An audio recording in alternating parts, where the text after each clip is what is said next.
नमस्कार। गीतामृत पान की इस पावन संगत में आपका हार्दिक स्वागत और अभिनंदन। हम गीता के 15वें अध्याय का अभ्यास कर रहे हैं। पिछले अंक में हमने जाना कि बाह्य विषयों के आकर्षण के कारण हमारे अंदर स्थित अक्षुण्ण, अखंड व जागृत ज्ञान शक्ति की ओर से हमारा ध्यान ही हट जाता है। प्रकृति का आकर्षण इतना प्रबल होता है कि जीव वहां खिंचा चला जाता है। उसे लगता है कि मुझे प्रकृति से ही सुख मिलेगा। प्रकृति के प्रति जीव के इस आकर्षण का ही भगवान ने यहाँ वर्णन किया है।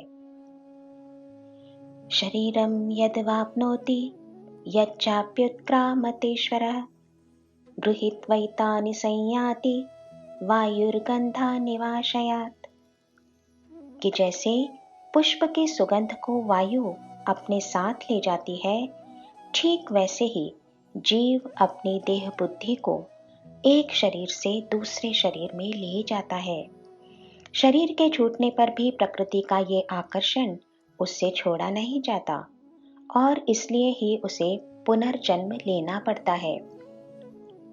मन एव मनुष्याणां कारणं बंध मोक्षयोः। वेदांत ने इसलिए ही तो कहा है कि बंधन व मोक्ष का कारण मन है।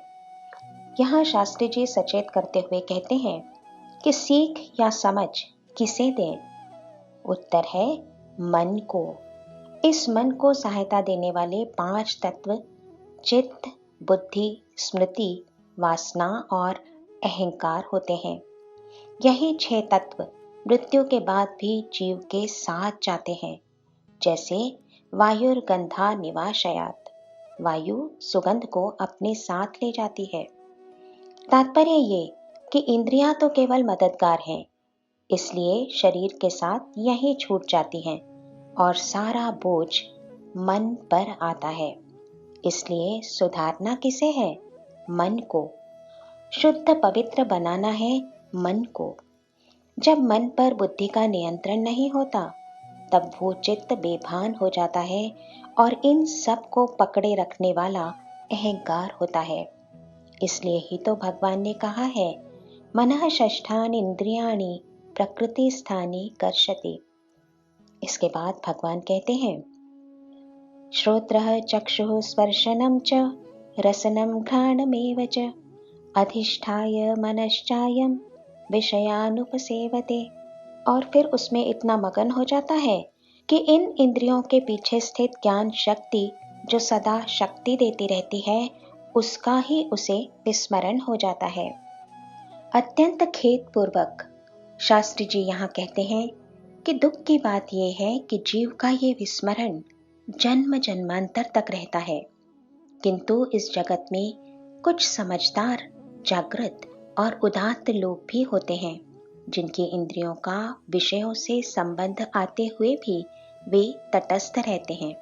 भगवान ने इन्हें ज्ञान चक्षुष कहा है। उत्क्रामन्तं स्थितं वापि भुञ्जानं वा गुणान्वितं विमूढानानुपश्यन्ति पश्यन्ति ज्ञान चक्षुषः। कि ज्ञान चक्षुष लोग समझते हैं कि सृष्टि के समस्त भोग गुणों तथा जड़ांश प्रकृति के कारण चल रहे हैं। इस कारण ये लोग इनके प्रति तटस्थ रहते हैं और जगत का नजारा ज्ञान के नेत्रों से बस देखते हैं। मन में सहज ही प्रश्न उठता है कि ज्ञान के ये चक्षु खुलते कब हैं? शास्त्री जी कहते हैं कि इस प्रश्न का उत्तर स्वयं भगवान ने अगले ही श्लोक में दे दिया है। 11वें श्लोक में उन्होंने स्पष्ट कहा कि इस संबंध में तुझे ही प्रयत्न करने पड़ेंगे अर्जुन। साधना तो तुझे ही करनी पड़ेगी। अर्जुन, ज्ञान, भक्ति और कर्म की त्रिवेणी में तुझे स्नान करना ही होगा, क्योंकि जो प्रयत्नशील योगी होते हैं, वे ही आत्मा में स्थित इस चित शक्ति को अपने ज्ञान के नेत्रों से देखते हैं। इसके लिए भगवान ने कहा कि अर्जुन, तू ईश्वरीय विभूति मत्व से जुड़ जा। तेरे शरीर में तेरा रक्षण करने वाला मैं हूँ। मैं केवल सर्जक ही नहीं, तेरा पालक और संहारक भी हूँ। सर्वस्य चाहं हृदि सन्निविष्टो मत्तः स्मृतिर्ज्ञानमपोहनं च वेदैश्च सर्वैरहमेव वेद्यो वेदान्तकृत् वेदविदेव चाहम्। कि सबके हृदय में आधारभूत मैं हूँ। विवेक, बुद्धि, ज्ञान, स्मृति व विस्मृति मुझसे ही होती है। मैं ही वेदों के द्वारा जानने योग्य हूँ। यहाँ शास्त्री जी ने एक टिप्पणी की है कि भगवान का ये वक्तव्य हमें बताता है कि दिन के 24 घंटे हमें उसकी आवश्यकता है, इसलिए उसका आश्रय लेने में ही जीवन का साफल्य है। भगवान ने अत्यंत आग्रह पूर्वक कहा कि दैवीय तत्व सर्वत्र भरा हुआ है। ये समझ व इस नीति को जीवन में धारण कर अर्जुन। उसे जानने के लिए तू क्या करेगा, मैं बताता हूँ।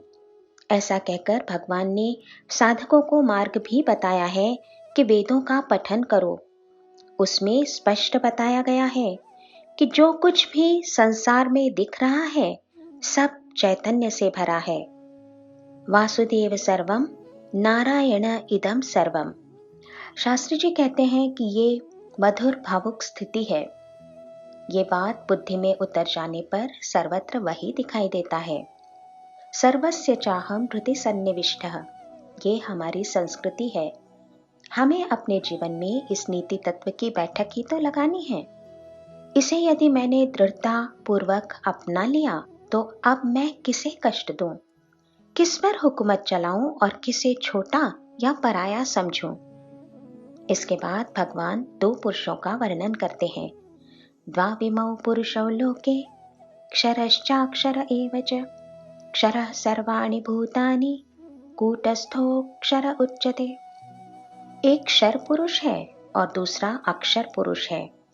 सभी भौतिक नश्वर शरीर क्षर पुरुष हैं और जो बदलता नहीं वो अक्षर। अगले श्लोक में भगवान कहते हैं कि एक अन्य तत्व उत्तम पुरुष है जो सबका धारण पोषण करता है एवं अविनाशी है। उसे परमेश्वर परमात्मा कहते हैं। इसे यदि प्राप्त करना है तो पराभक्ति की आवश्यकता है।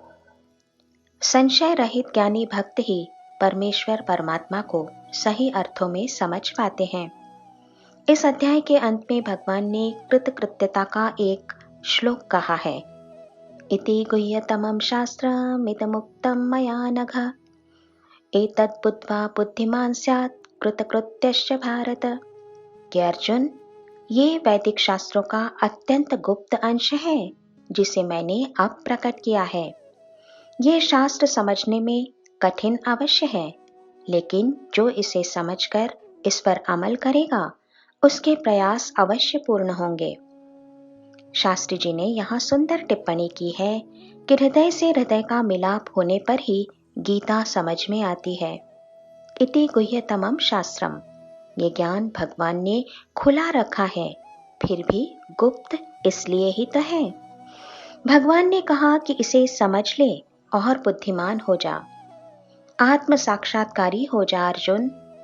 अपनी बुद्धि को भोग शक्ति की ओर न मोड़कर ज्ञान शक्ति की ओर लगा।